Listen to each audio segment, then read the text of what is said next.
I'm going to let you in on a secret about gluten-free cooking. And maybe this isn't something I should admit this early into what is essentially a gluten-free cooking YouTube channel, but it's this. It's not that hard. And the reason it's not that hard is because if you made a list of all the foods that humans cultivate to eat on planet Earth, almost none of them contain gluten. Really. Fruits and vegetables don't have any gluten. Animal protein doesn't have any gluten in it, so you're safe with fish, chicken, beef, pork, eggs. Grains like corn and rice contain no gluten.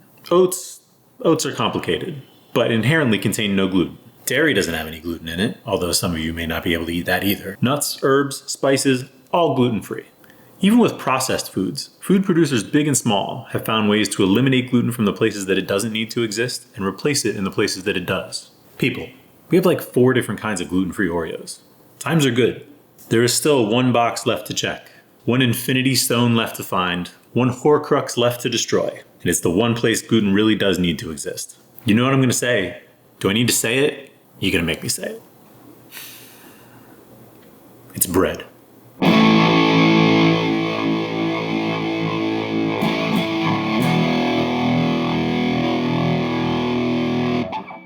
Now, when I say bread, I'm talking about a very specific kind of bread. Not sandwich bread, not white bread, not dinner rolls, not pizza dough, though hopefully we'll get to all those things in future videos. I'm talking about the kind of bread described as artisanal or rustic. The kind of bread that costs $14 down at the fancy bakery. The crusty, chewy, airy, forbidden fruit that you see plant-based diet influencers dragging through a bowl of beans on Instagram. It's the kind of bread you think about when you think about bread. At least it's the kind of bread I think about. Luckily, I didn't have to figure this out myself, because Loopy Whisk did it for us with her ultimate artisan-style gluten-free loaf recipe. Shout out Loopy Whisk, link in the description. I've actually never made this before, and what better way to kickstart this channel than making some real deal bread? I'm so excited, we're making bread.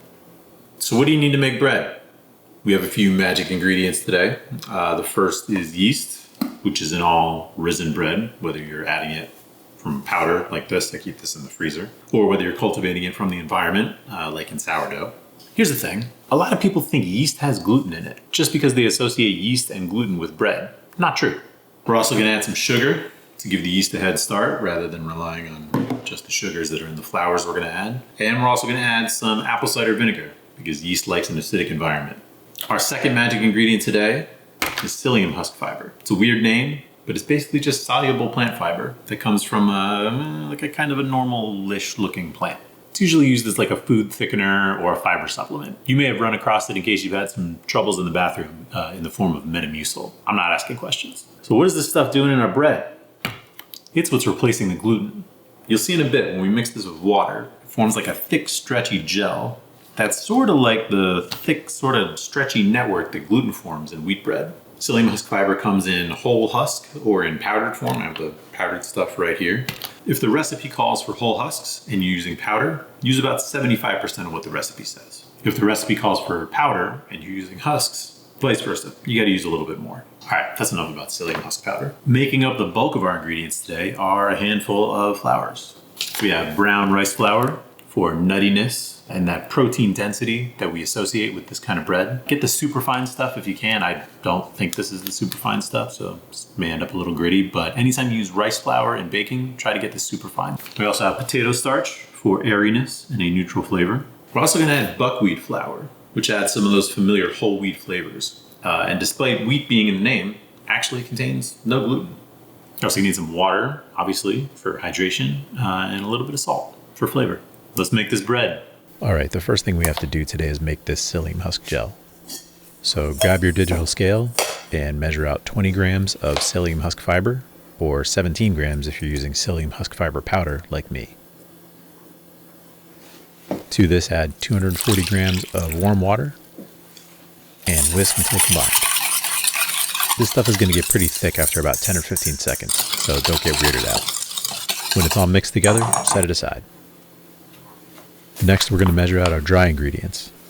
130 grams of buckwheat flour, 100 grams of potato starch, and 90 grams of brown rice flour.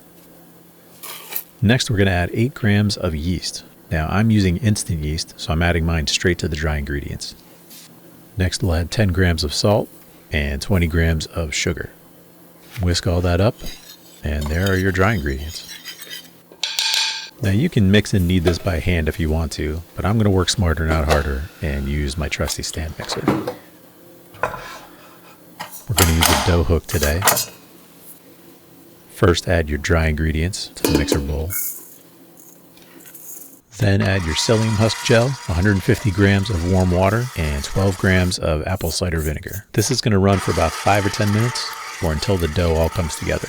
Now it is time to fold and shape the dough for its first rise. You're going to want to lube your hands up with some kind of oil. I'm using olive oil. And lube up the surface that you're working on too. Turn the dough out onto the work surface and pat it into roughly like a square, like an 8 or 9 inch square. If you've made bread before, the next steps are going to seem really familiar. So grab a corner of the dough, fold it into the middle, pat it down. Do this for all 4 corners.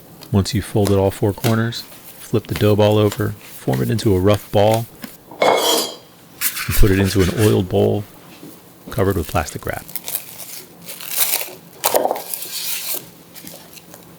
You're going to set this guy in a warm place to rise for about an hour. While the dough's going through its first rise, take a look at some nice B-roll I shot around my house.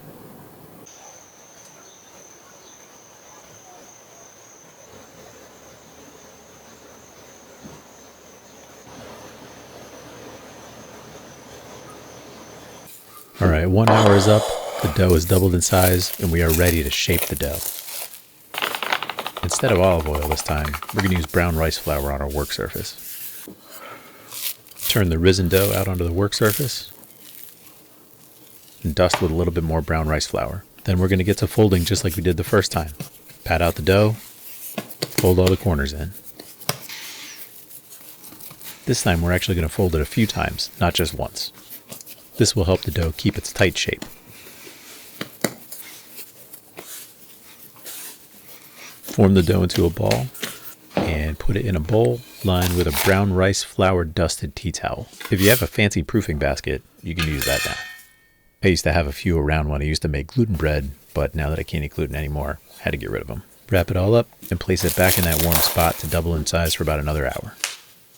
While your dough rises, preheat your oven to 480 degrees Fahrenheit. Put a cast iron pan in there. This is what we're going to cook the bread in. While the dough rises, some more B-roll.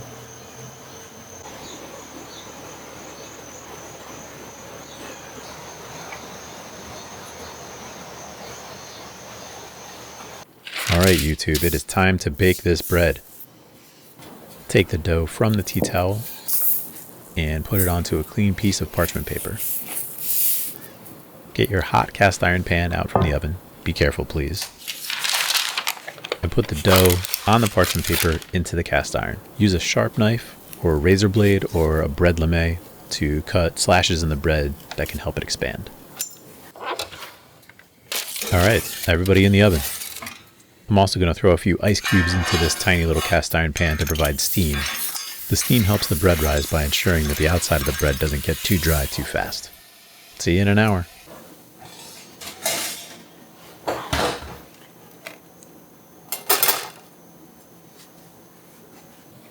Look at this.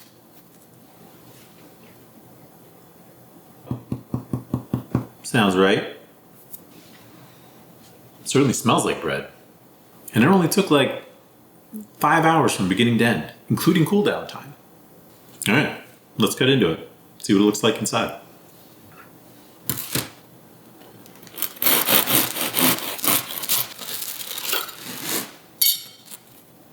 Pretty good. It's got good crumb structure. It's got that nice like brown gray color that this kind of like artisan bread has.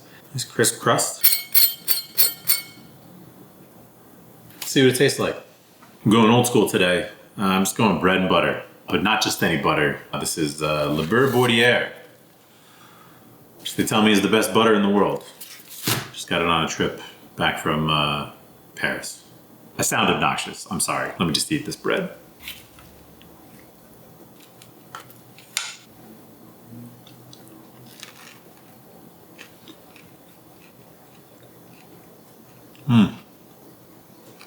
Tastes like real bread.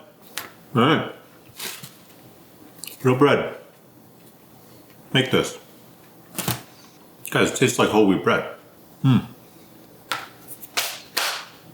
One more time, shout out Loopy Whisk, recipe and link in the description. J versus gluten, artisan bread. See you next time.